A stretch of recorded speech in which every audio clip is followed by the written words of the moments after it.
Crew ignores black woman's medical emergency, then discover she's a world-renowned surgeon. Picture a bustling airport where travelers from every corner of the globe gather in anticipation, excitement, or trepidation. Among them is a poised and understated black woman named Dr. Simone Aldridge, quietly reviewing her notes before a flight she's taken countless times. What the passengers and crew don't know, however, is that Simone's life is about to change forever, and so will theirs. In a matter of hours, she'll face a terrifying medical crisis, only to be disregarded and dismissed. But as the cabin's tension spirals out of control, one shocking truth will shatter their assumptions. Dr. Aldridge is no ordinary patient. She's one of the greatest surgeons in the world. Dr. Simone Aldridge found herself navigating the bustle of London Heathrow Airport, mentally preparing for a long flight back to Baltimore. Days earlier, she had delivered a keynote speech at a prestigious medical conference where she unveiled new techniques in reconstructive surgery, further solidifying her reputation as one of Johns Hopkins Hospital's rising stars. Although esteemed by peers worldwide, Simone remained unassuming, dressed in a smart blazer and sensible shoes that hinted at her practicality rather than her accolades. Before boarding, she paused at a cafe for a cup of ginger tea, a small ritual to steady her nerves. Despite countless flights over the years, she still felt a faint flutter of anxiety with each takeoff. Passing fellow travelers, businessmen in sharp suits, families shepherding restless children, elderly couples clutching passports, she found herself unusually sensitive to the human tapestry around her. Yet she could not shake an uneasy feeling, as though a hidden storm loomed in her path. When she finally settled into her business-class seat, the cabin's familiarity offered mild comfort. Simone went through her mental checklist, send last-minute emails, review her patient files, and rest if she could. A flight attendant named Charlotte greeted her politely, handing over the in-flight menu. Everything seemed typical until a sudden, inexplicable tension gripped Simone. She blamed it on exhaustion, but a subtle voice in her mind told her otherwise. As the plane roared down the runway, Simone clenched the armrests, heart pounding. Ordinarily, she would distract herself by thinking of her upcoming surgeries, especially the complex case of a teenage car accident survivor waiting for her skilled hands. But today, even those comforting images could not dispel her foreboding. The moment the aircraft lifted into the sky, Simone caught her breath, trying to dismiss the jolt of dread as mere turbulence. Little did she know that her life would soon hang in the balance, and her cries for help would be met with a troubling lack of urgency. Unbeknownst to those around her, Dr. Simone Aldridge, celebrated surgeon and quiet trailblazer, was about to face the kind of emergency that no one, not even the most brilliant doctor, could ever confront alone. Once airborne, a flight attendant came by with a polite smile. "Welcome aboard," she said, handing Simone a menu of lunch options. Her name tag read Charlotte, and she had the practiced grace of someone who dealt with thousands of passengers. Simone nodded politely, "Thank you." Beside Simone, across the aisle, sat a middle-aged man wearing a sharp suit and reading a business journal. A mother with a toddler a few rows ahead tried to keep her child entertained with a coloring book. Behind Simone, an elderly couple quietly chatted about their upcoming holiday in the United States.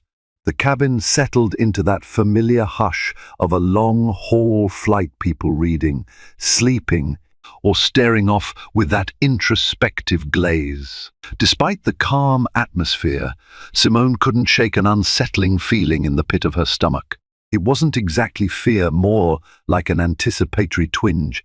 She chalked it up to fatigue and dehydration.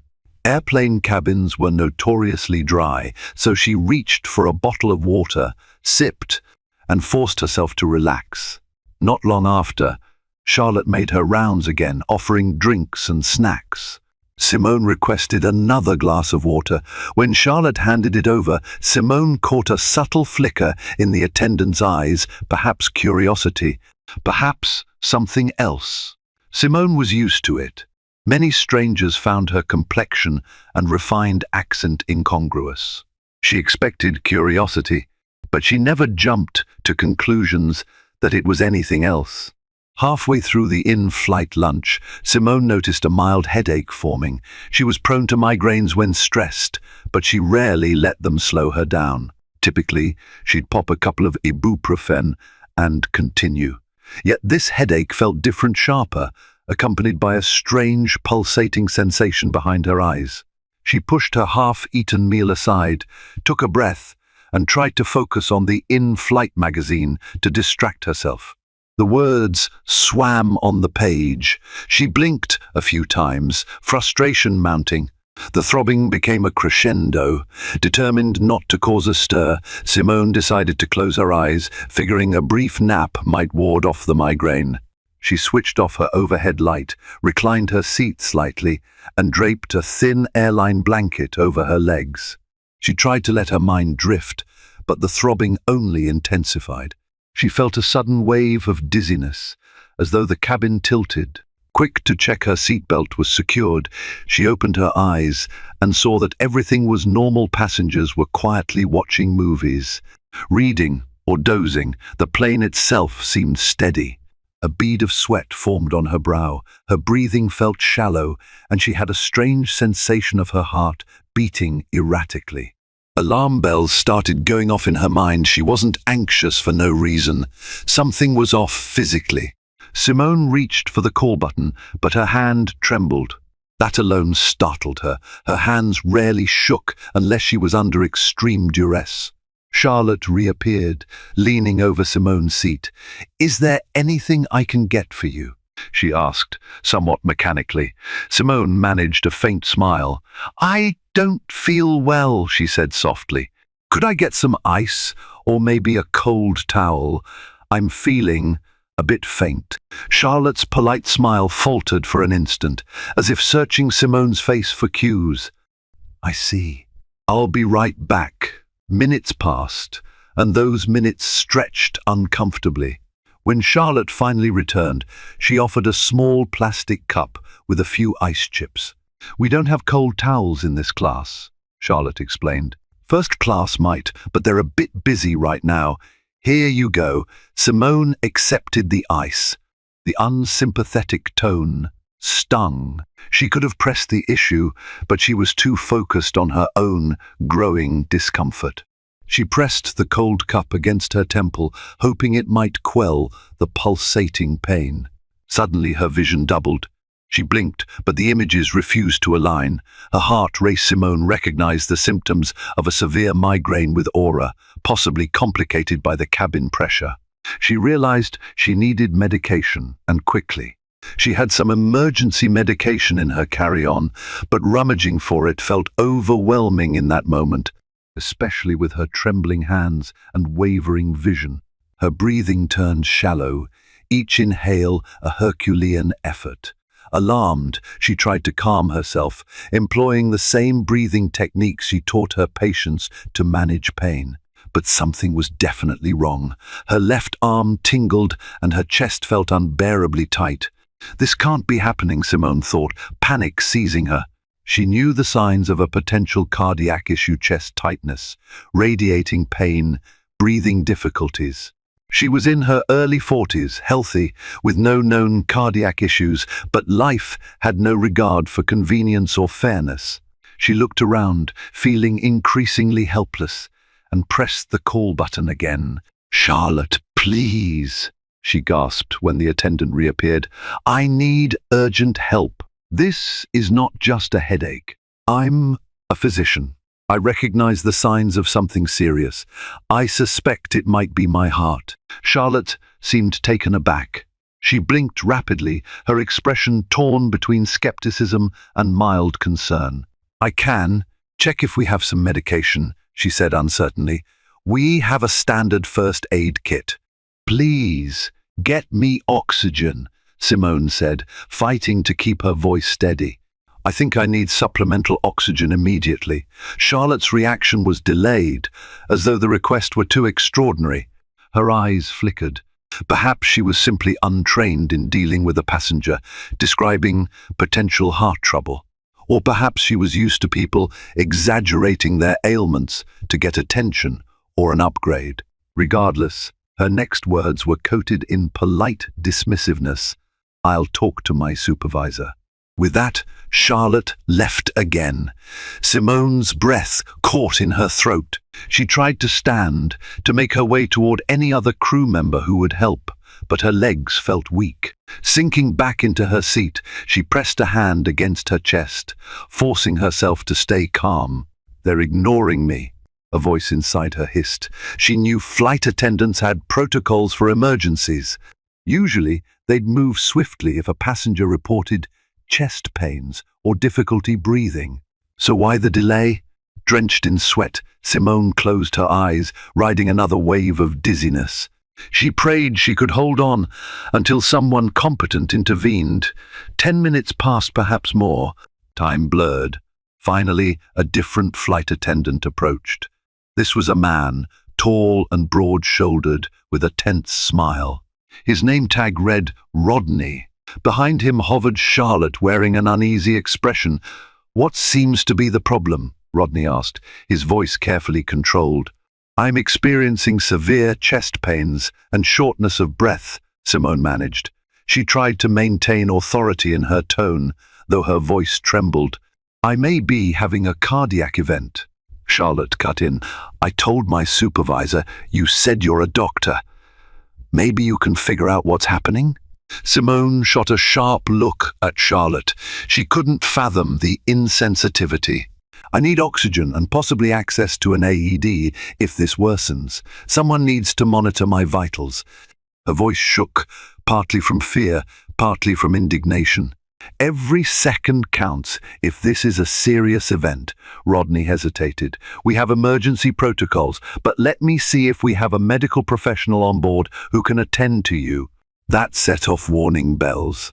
"I'm telling you, I'm a medical professional specifically. A surgeon," Simone pressed, her frustration rising. "But I can't treat myself in this condition. I need immediate support." Rodney nodded but seemed unconvinced. "I'll see if there's a doctor on board who can assist. Meanwhile, I have to inform the captain. We'll see what we can do." As he left, Simone felt her face flush. The disrespect was astonishing. She recognized the subtle undertones, like she had to prove her credentials, to prove her worthiness of serious attention. The sharp pain in her chest flared again, and her fingers felt cold, tingly. She focused on her breathing, drawing on every ounce of professional knowledge to stabilize her vitals. Minutes later, an overhead announcement crackled. "If there is a doctor or medical professional on board, please identify yourself to the cabin crew immediately." Simone stared at the call button overhead. Her vision swirled again, making the panel blur. She considered pressing it once more, but felt too exhausted. Around her, passengers began murmuring, looking around. She noticed the curious eyes of the man across the aisle, who watched her with an unreadable expression. A few rows down, a woman stood. She wore a neat blouse and a watch that looked like it cost a month's salary for most people. She approached the flight attendants who were huddled in the galley area. After a brief exchange, the woman made her way to Simone. "Hello, I'm Dr. Elizabeth Davenport," the woman said, voice tinged with caution. "I heard the announcement. Are you the passenger needing help?" Simone nodded, her breathing shallow. "Yes, thank you. I'm Dr. Simone Aldridge. The first specialize in surgery, but right now, I think I need help. I'm having severe chest pain, difficulty breathing, dizziness, possible cardiac involvement." She forced the words through gritted teeth as she fought another wave of pain. Elizabeth placed her fingers on Simone's wrist, checking her pulse. Simone could see the practiced calm in her eyes. "Your pulse is irregular," Elizabeth confirmed. "We need to get you oxygen and possibly attach you to the plane's automated external defibrillator, just in case." She turned to Charlotte, who hovered uncertainly nearby. "Bring the oxygen tank, now. And get me the AED kit." Charlotte's face paled. She glanced over her shoulder to Rodney, who offered a hesitant nod. "I'll grab it," Charlotte said, disappearing at once, finally showing a sense of urgency. Within a minute, Charlotte returned with a small oxygen cylinder and a mask. Elizabeth swiftly placed the mask over Simone's nose and mouth, adjusting the flow. Simone felt a rush of relief as the pure oxygen poured into her lungs. Yet her chest remained tight and her head pounded. The next moments were a blur of checks and hushed instructions. "Doctor," Davenport asked Simone about her medical history, her last physical exam, any known allergies or previous episodes. Simone answered as best as she could, but each breath took monumental effort. Passengers nearby looked on with concern. An older woman offered words of comfort. Another passenger asked if they should move out of the seat, but the flight attendants told them to remain seated for the time being. The tension in the cabin rose tangibly, a collective hush that hung over the entire aisle. "Let's check her blood pressure," Elizabeth instructed, glancing at Charlotte again. There should be a blood pressure cuff in the emergency kit. Charlotte scrambled to retrieve it. As Dr. Davenport wrapped the cuff around Simone's arm. Simone locked eyes with her, silently willing the reading to be normal. The cuff tightened, beeped, and then displayed a reading that made Elizabeth's eyebrows shoot up. 160 over 110, Elizabeth murmured. "This is too high. We have to keep her calm." "Do you have any medication in your carry-on?" she asked Simone. "I have some emergency nitrates and aspirin," Simone gasped. "But—" She gestured weakly to the overhead bin where her bag was stored. Elizabeth motioned to one of the male passengers. "Please, can you help get her bag down?" He nodded, unfastening his seatbelt and carefully retrieving Simone's carry-on. Elizabeth rummaged through it, guided by Simone's faint instructions, finally extracting a small zippered pouch containing medication. Simone managed to swallow an aspirin. She was about to place a nitrate tablet under her tongue when Charlotte intervened. "Wait," Charlotte said abruptly. "We shouldn't administer any medication without approval from a flight supervisor." Elizabeth bristled, turning toward Charlotte with a scathing look. "I am a licensed physician. I don't need approval from a flight supervisor to give a passenger medication, especially if they're her own prescriptions." "Don't you see the urgency here?" Charlotte looked unsettled, almost insulted. "I'm just doing my job," she muttered. Simone's hand shook as she placed the nitrate under her tongue, ignoring the flight attendant's hesitation. She felt a cool rush of relief as the medication dissolved, but the underlying alarm in her body remained. Why is she resisting? Simone wondered in dismay. Can she not see how serious this is? The question went unanswered, but the tension was clear. The flight attendant seemed oddly reluctant to fully mobilize. Was it a matter of procedure? Or was it something more insidious, unconscious bias? The assumption that a black woman couldn't possibly be a renowned surgeon, or might be exaggerating her complaint. As time dragged on, Dr. Davenport remained steadfastly by Simone's side, helping monitor her vitals. Charlotte and Rodney retreated to the galley, whispering with furrowed brows. Simone tried to ignore them, focusing on steadying her breath. She could feel the nitrates taking mild effect, easing the crushing sensation in her chest, but the headache and dizziness persisted. Eventually, a new face joined them, the purser, a woman in her late 40s with a crisp uniform and a more authoritative presence. She introduced herself as Tanya Harlow, the cabin services director.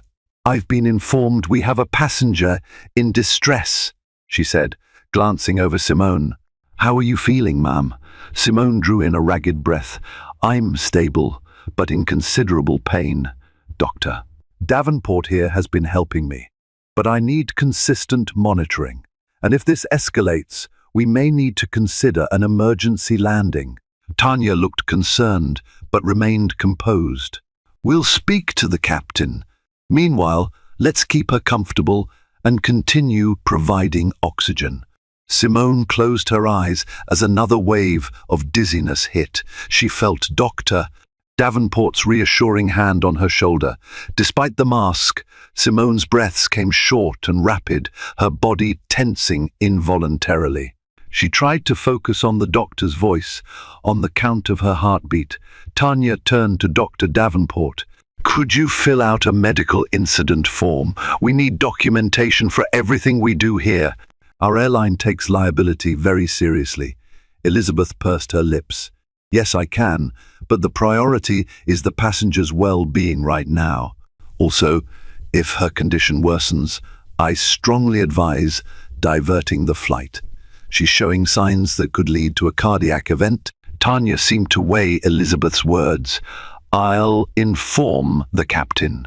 We do have protocols. We have to consider the distance to the nearest airport and passenger safety. But of course, the captain will make the final call."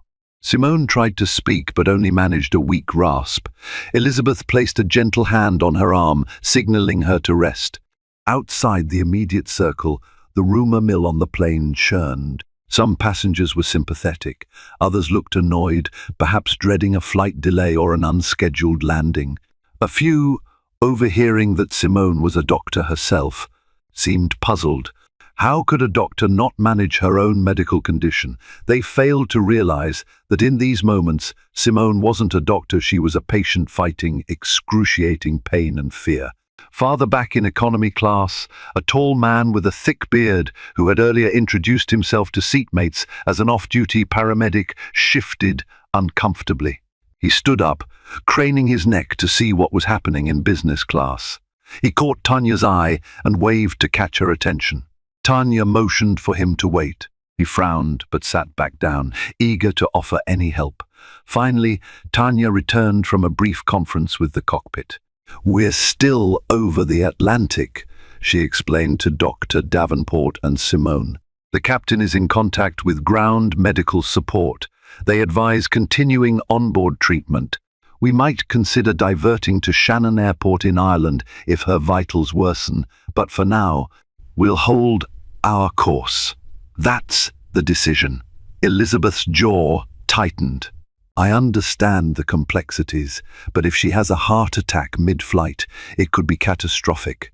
Simone opened her eyes, forcing herself to speak despite the pressure in her chest. "I trust your judgment, Dr. Davenport. If you think we need to land, please push for it." Before Elizabeth could respond, Charlotte returned, an odd mix of impatience and forced empathy coloring her face. "We're keeping an eye on you, ma'am," she told Simone, "but you should try to remain calm. Stress can make things worse." Simone took in the patronizing tone, feeling anger stir in her chest. "I am trying," she breathed, "but it's not exactly easy." Charlotte offered a tight-lipped smile. "Is there anything else you need?" A wave of frustration swept through Simone.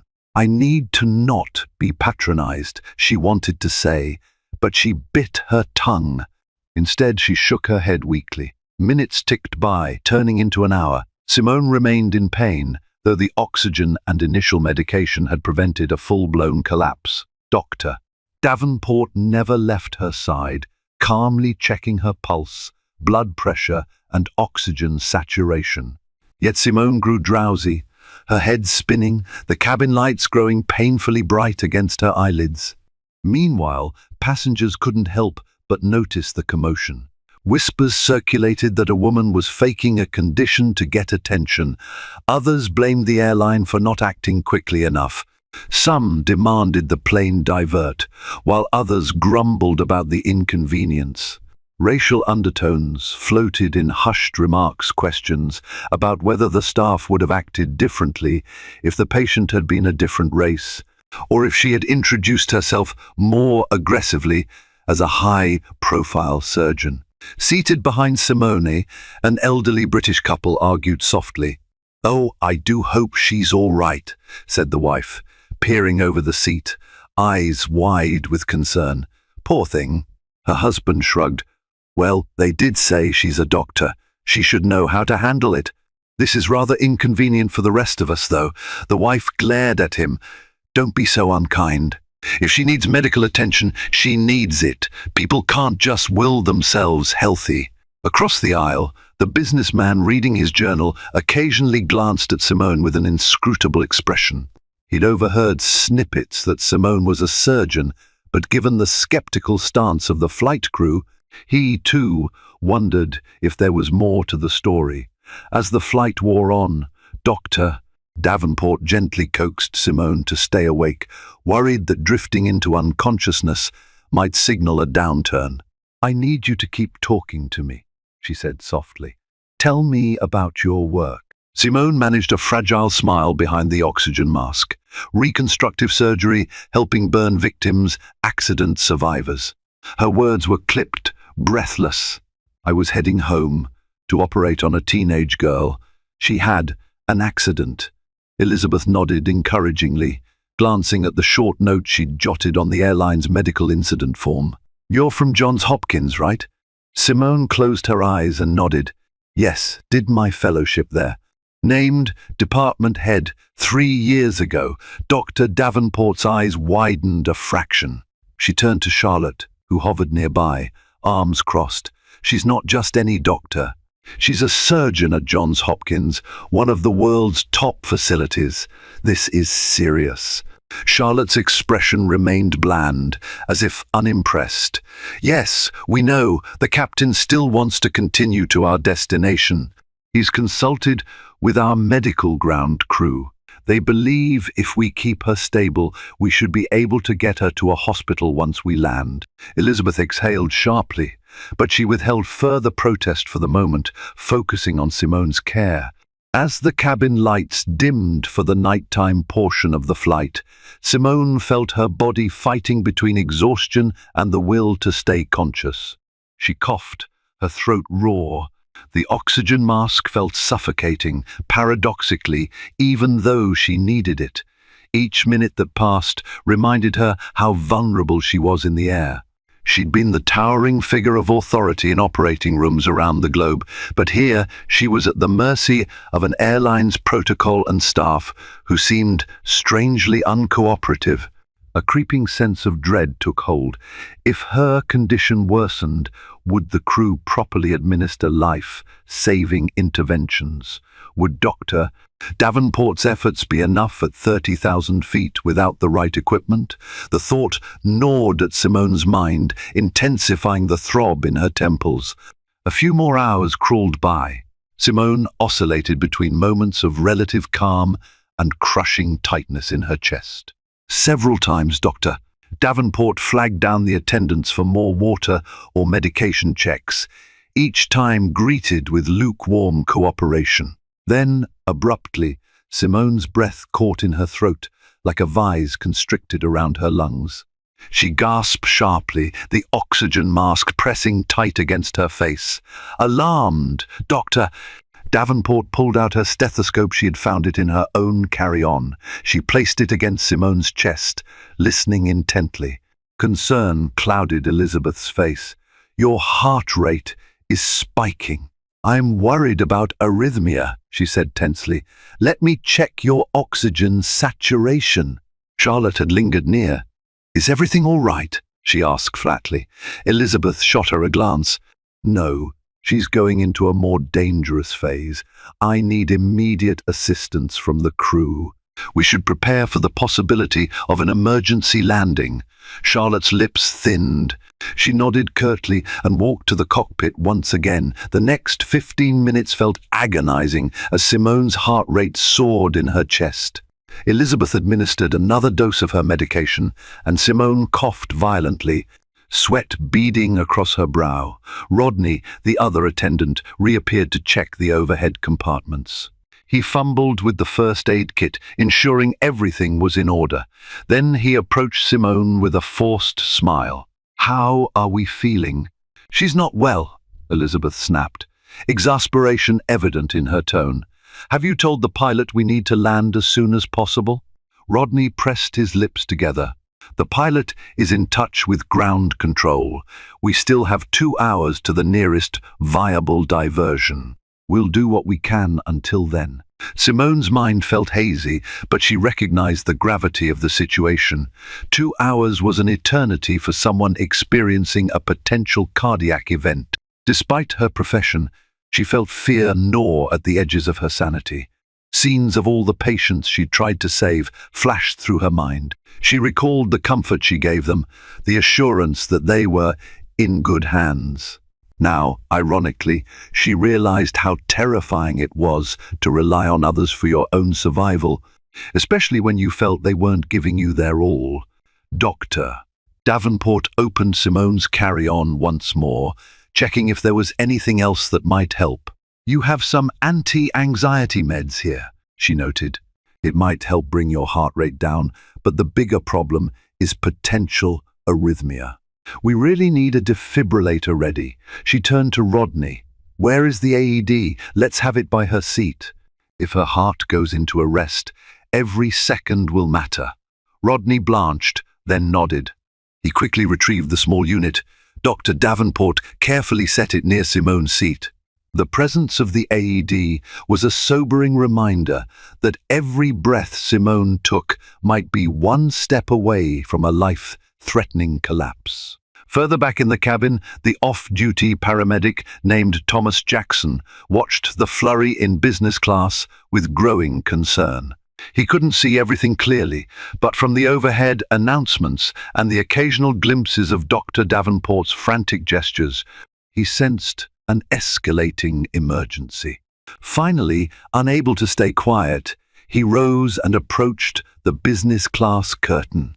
A flight attendant tried to intercept him.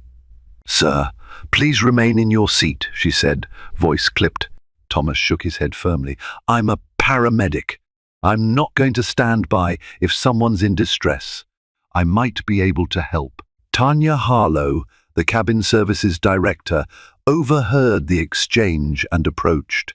"Sir, we have a doctor attending to her," she said, trying to remain calm. "Then let me coordinate with that doctor," Thomas insisted, not unkindly. "I'm trained in emergency protocols.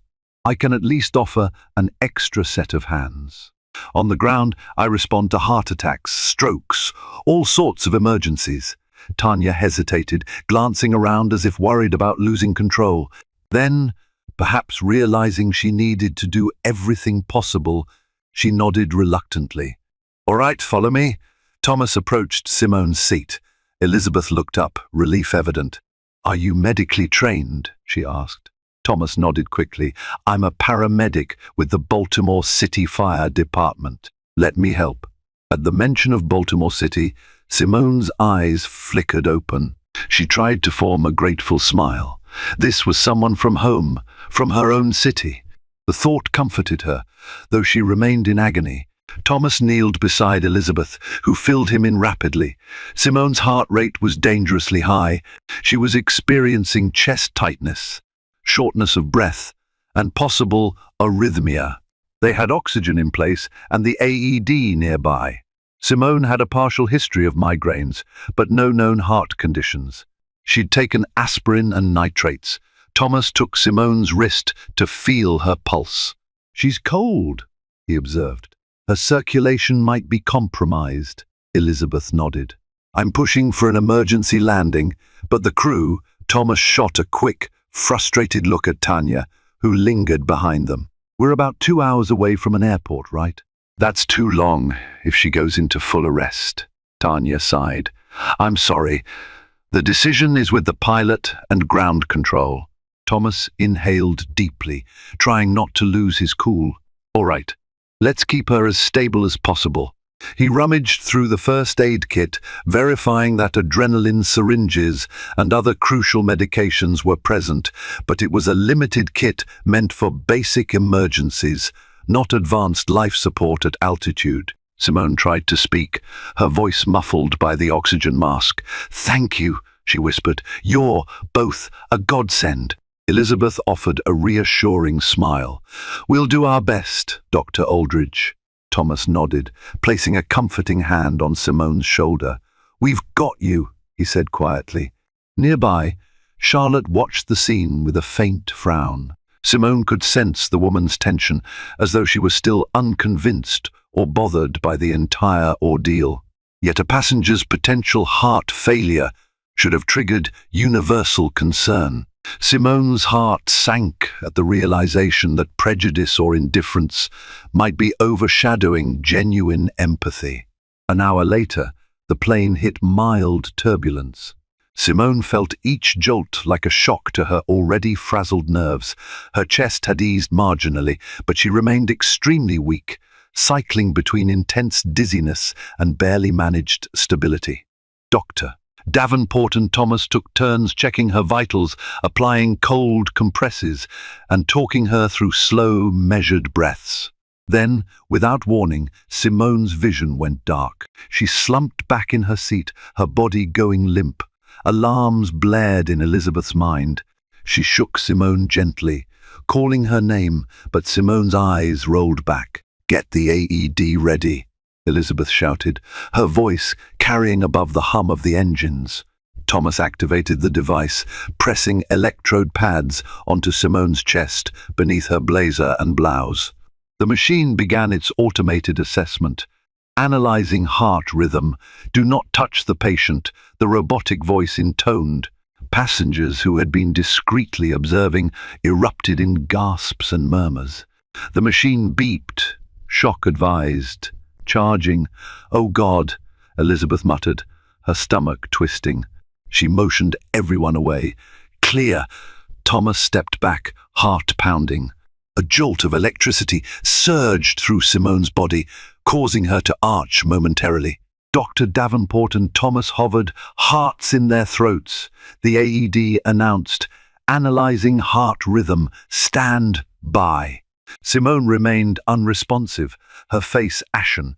Elizabeth swiftly started compressions, counting aloud. Thomas monitored the AED. Beads of sweat rolled down Elizabeth's forehead as she pushed against Simone's sternum. "Come on, come on," Thomas whispered, positioning himself to relieve Elizabeth if she tired. But she continued with fierce determination, each compression delivered with a surgeon's precision.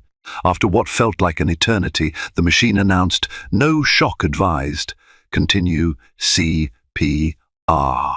Thomas took over compressions while Elizabeth leaned close to Simone's mouth, listening for breath. Simone's lips were parted beneath the oxygen mask, which had been pushed aside to perform CPR. Elizabeth ordered Charlotte to grab a bag valve mask from the emergency kit, if available.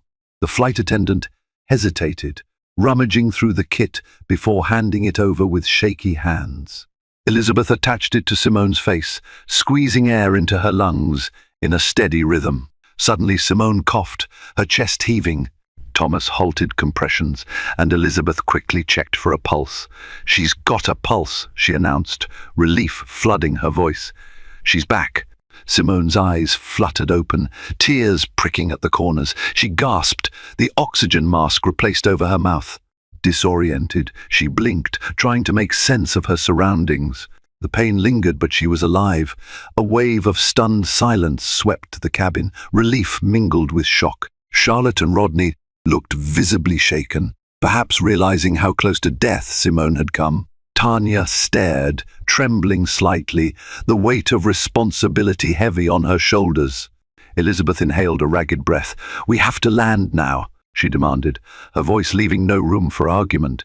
"No more delays." Tanya nodded vigorously, as if awakened from a trance. "Yes, I'll inform the cockpit at once. We'll divert." The pilot made an immediate announcement. "Ladies and gentlemen, we have a medical emergency on board. We will be diverting to the nearest airport for the safety of our passenger. Please remain seated with your seat belts fastened as we begin our descent." The plane banked, changing course. Passengers reacted with hushed tension, some fearful, some relieved that help was on the way. For Simone, every second of descent felt painfully slow. She drifted in and out of consciousness, the oxygen mask pressed to her face, Dr. Davenport holding her hand. Thomas monitoring her vitals. After what seemed an interminable period of circling, the plane finally touched down at Shannon Airport in Ireland. Paramedics and airport medical staff were already waiting on the tarmac, having been alerted by the cockpit. The cabin erupted in a flurry of activity as the doors opened and paramedics rushed in with a stretcher. Simone's eyes fluttered open long enough to see the concerned faces of her rescuers. Doctor Davenport quickly briefed the paramedics on Simone's condition. Thomas hovered, checking if he could assist, but the Irish paramedics took charge with swift professionalism. As Simone was carefully lifted onto the stretcher, Charlotte hovered near, still pale. "I'm sorry," she said quietly, though Simone was too weak to respond. The flight attendant's words were drowned out by the hustle of paramedics, securing Simone for transport. Dr. Davenport held Simone's hand. "I'll come with you if that's all right," she told the paramedics. They nodded, grateful for her continuity of care information. Before leaving the cabin, Elizabeth cast a sharp look at Tanya, Charlotte, and Rodney. "You almost cost this woman her life with your hesitations. I hope your airline does some soul searching about how you handle medical emergencies and how you treat people," she said curtly. Then she followed the stretcher down the aisle. Inside the ambulance, sirens blared as they raced to the nearest hospital. Simone drifted in and out, only faintly aware of the professional bustle around her. Tubes were attached, and the fourth line started. Monitors beeped steadily. She felt a deep, bone-weary exhaustion that blurred reality. She clung to the knowledge that she was finally in a real medical facility's care. It was nearly 2 days before Simone fully came to in a quiet hospital room. The stinging brightness of the fluorescent lights overhead made her squint, and the sterile smell of disinfectant filled her nose. She blinked, trying to recall where she was. The last clear memory was the plane, the oxygen mask, Dr. Davenport's face. A soft beeping near her bed alerted her to the various machines monitoring her vitals. Her chest felt sore, and the fourth line was taped to her forearm. A nurse noticed her stirring and hurried over, a gentle smile on her face. "Good afternoon, Dr. Aldridge. You gave everyone quite a scare," the nurse said, her Irish lilt calm and soothing. "How are you feeling?" Simone swallowed, her throat dry. "Thirsty," she managed. The nurse promptly provided a small cup of water with a straw, which Simone sipped gratefully. Memories of the flight flooded back: the dismissive flight attendants, the intense chest pains, the electric shock from the AED. She closed her eyes, gratitude washing over her that she was still alive. After a few minutes, Dr. Davenport entered the room, still in the clothes she'd worn on the flight, now wrinkled. Her hair was disheveled, but her expression was one of immense relief. "Simone, you're awake. Thank goodness." She carefully approached the bed. "How do you feel?" "Better," Simone said, her voice hoarse. "Thank you. You saved my life." She tried to sit up, grimacing as the movement tugged at her chest and abdomen. Elizabeth gently guided Simone's pillow to support her. The local cardiologist here ran tests. "You had a dangerous arrhythmia, triggered by a combination of stress, possible dehydration, and maybe an undiagnosed heart condition. They're still running further tests, but you're stable now." Simone's mind spun. She had always been so focused on saving others, she never paused to imagine she might have a ticking time bomb in her own chest. "I can't believe this happened. I'm so used to being on the other side, the one with the scalpel, not the one on the table."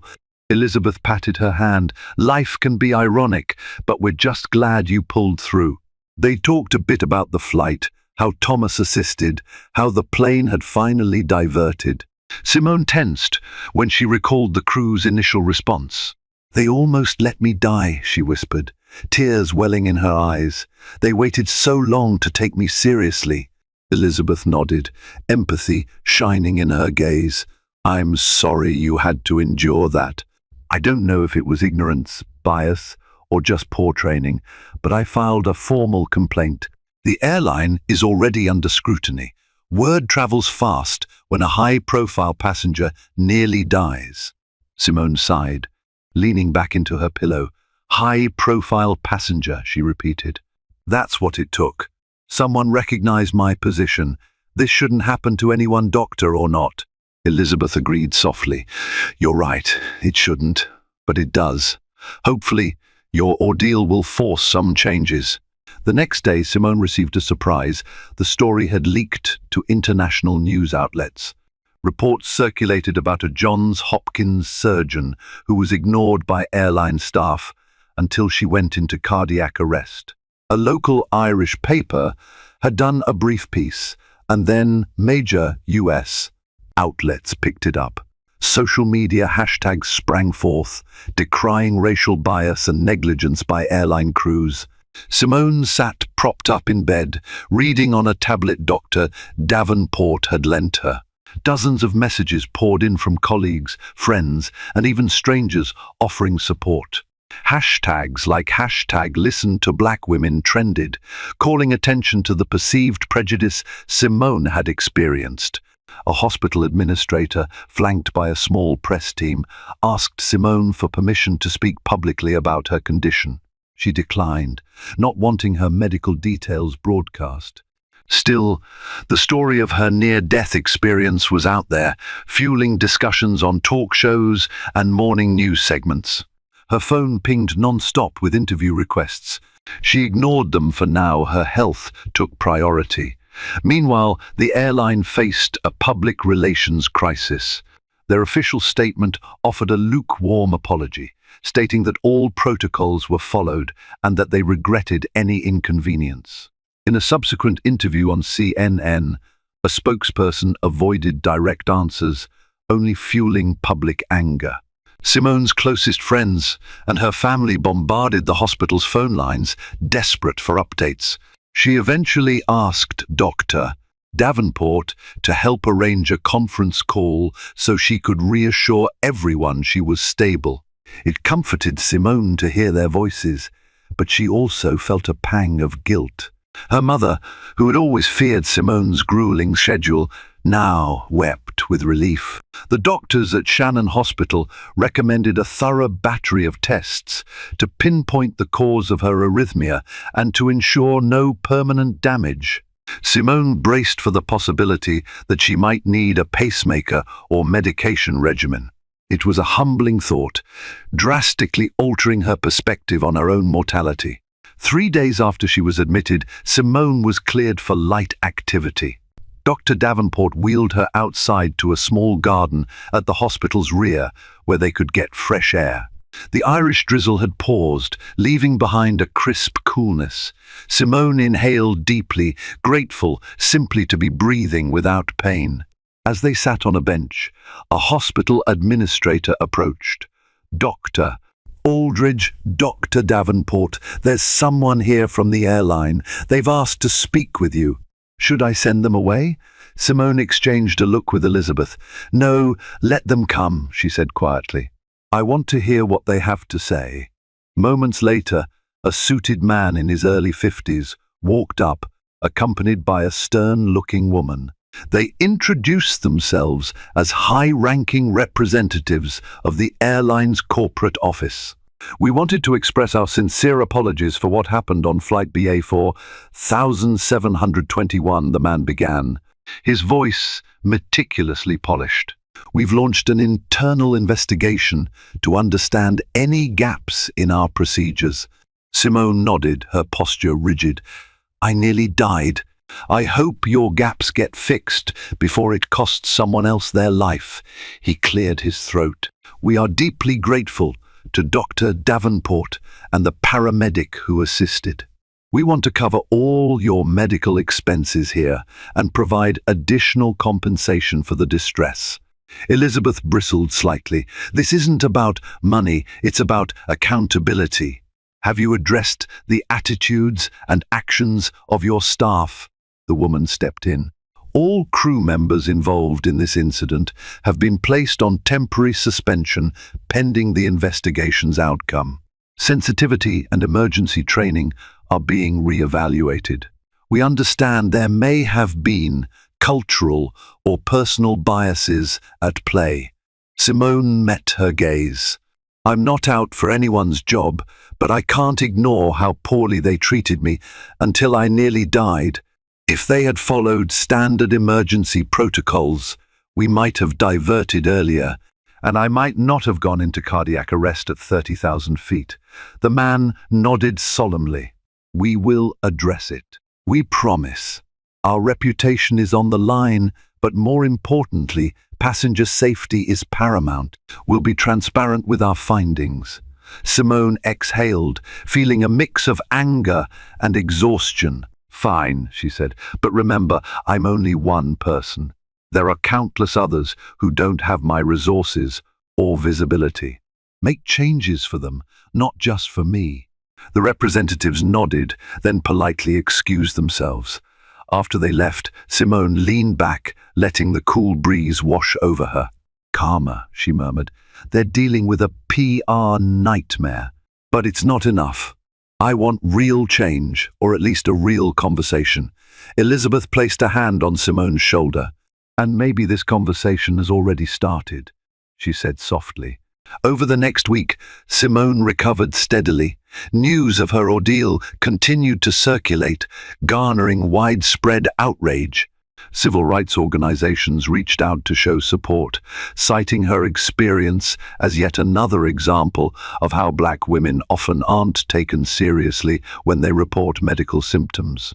Women of color across social media platforms shared stories of having their pain dismissed by medical professionals.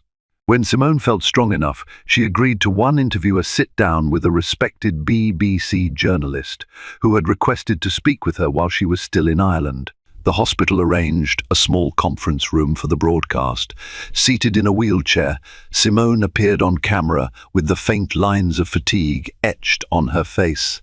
She spoke candidly about the excruciating fear she felt and the humiliating sense of being disregarded. She mentioned Dr. Davenport, Thomas the paramedic, and the Irish medical team who ultimately saved her life. It's not just about me, Simone told the interviewer, her voice steady. It's about the systemic bias that can exist anywhere, even in the skies. If you suspect someone's having a heart attack, you do everything you can to help. You don't second-guess their credibility because of their gender or race. Seconds matter. I want people to understand this isn't a rare occurrence. It's a symptom of something deeper. After the broadcast, messages of solidarity poured in. Some viewers disclosed their own traumatic incidents of being overlooked in emergencies. Others offered hope, praising Simone's courage for speaking out. The journalist's piece went viral, sparking renewed debate on airline protocols and the broader issue of racial and gender bias. 2 weeks after the emergency, Simone was finally cleared to fly again, though under strict medical advice not to exert herself. Dr. Davenport had extended her stay in Ireland, insisting on personally accompanying Simone back to the United States to ensure her safety. They boarded a different airline this time. Simone refused to travel with the original one until changes were demonstrably made. The flight home was uneventful, and the crew treated Simone with heightened attention and care, possibly recognizing her from the news. When the plane landed at Baltimore-Washington International Airport, Simone felt an unexpected rush of emotion. She was home. Despite her weakness, she yearned to return to her hospital, to see the colleagues who had been worried sick about her. But for now, rest took priority. A car service brought her and Dr. Davenport to her townhouse in a quiet Baltimore neighborhood. To Simone's surprise, waiting at her door was Thomas Jackson, the off-duty paramedic from the flight, holding a small bouquet of flowers. Thomas grinned sheepishly. Heard you were coming home. Wanted to see how you were doing. I also have a cousin at the hospital who said the staff might want to greet you soon. Simone's eyes misted. Thank you. This is so thoughtful. You and Elizabeth saved my life. I'll never forget it. Thomas waved off the praise. I just did what I'm trained to do. You're the one who fights for people every day in the operating room. Elizabeth beamed. We're all just glad you're still here to do it. They helped Simone settle inside, placing her suitcases near the door. The townhouse felt warm, inviting. Photos of her family and framed awards adorned the walls, testaments to her remarkable career. Gazing at them, Simone felt a blend of pride and humility. She had almost left this world abruptly, her life cut short by an arrhythmic heartbeat on an airplane far from home. Over the next few weeks, Simone rested and underwent further evaluation at Johns Hopkins. To her relief, the specialists concluded that her arrhythmia, while serious, could be managed with medication and lifestyle adjustments. She'd need to monitor her heart carefully, especially under stress, but she was expected to make a full recovery. Yet returning to work wasn't immediate. Her colleagues insisted she take time to heal. Meanwhile, the teenage patient she'd been scheduled to operate on had successfully undergone surgery by one of Simone's trusted peers. The girl was doing well, which comforted Simone greatly. In her downtime, Simone began journaling about her ordeal, capturing every nuanced emotion, the fear, the anger, the frustration at being overlooked. She also noted the silver linings, Dr. Davenport's unwavering dedication, Thomas's willingness to step in, the supportive medical team in Ireland, and the outpouring of empathy from the public. Her story had sparked broader discussions in the medical community about how to address unconscious bias. Hospital boards and medical conferences requested that Simone speak on patient advocacy from the perspective of a provider turned patient.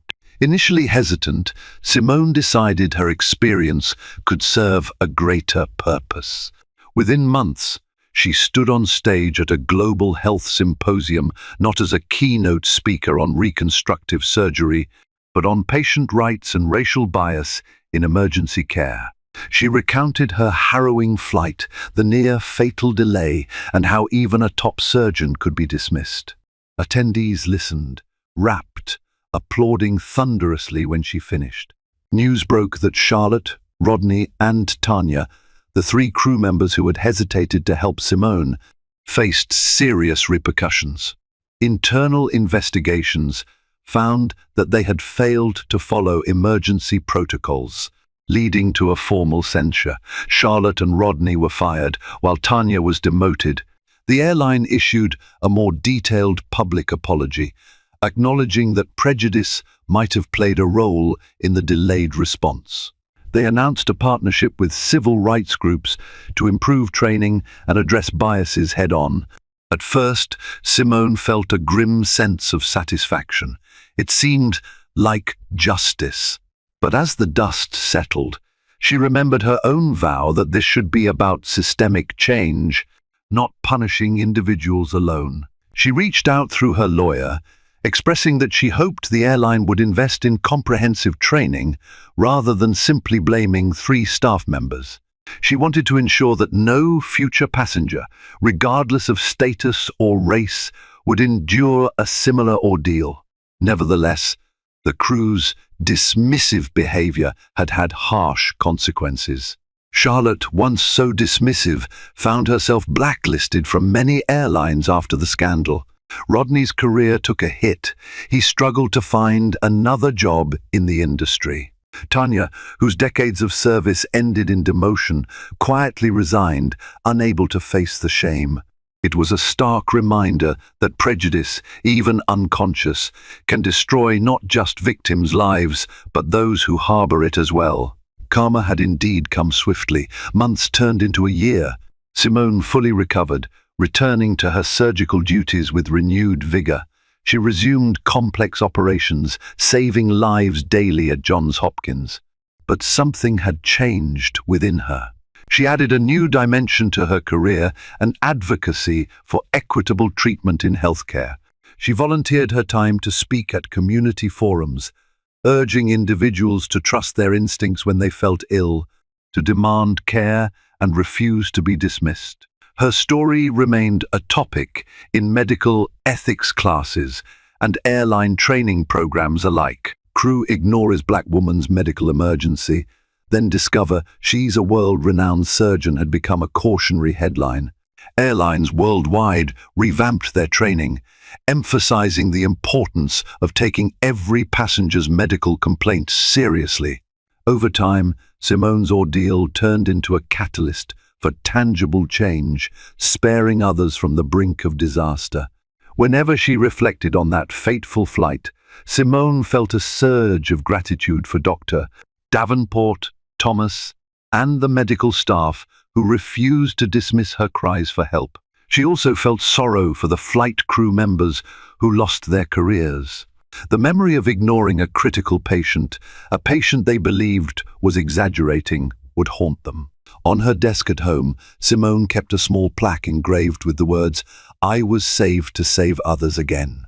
It was a daily reminder that, though she had faced a brush with death at 30,000 feet, she emerged with a second chance, a chance to continue her life's work and champion a cause larger than surgery alone. And so her story stood, a tale of prejudice, near tragedy and ultimate redemption.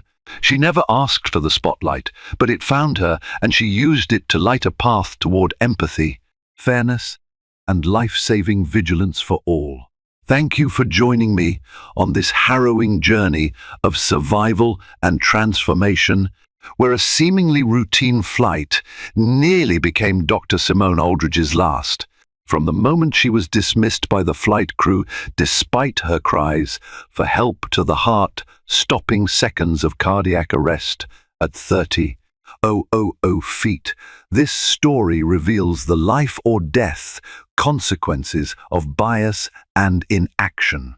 And yet, within the same cabin, hope and heroism emerged from individuals like Dr. Davenport and Thomas the paramedic, reminding us that a single act of compassion can overturn a storm of indifference. Ultimately, Dr. Aldridge's plight became a call to action, driving policy changes in aviation and championing equitable medical care. If you found value or inspiration in this story, please like, share, and subscribe to the channel. By spreading this message, you help ensure that empathy, fairness, and vigilance remain at the forefront so no one's cries for help ever go unheard. Thank you.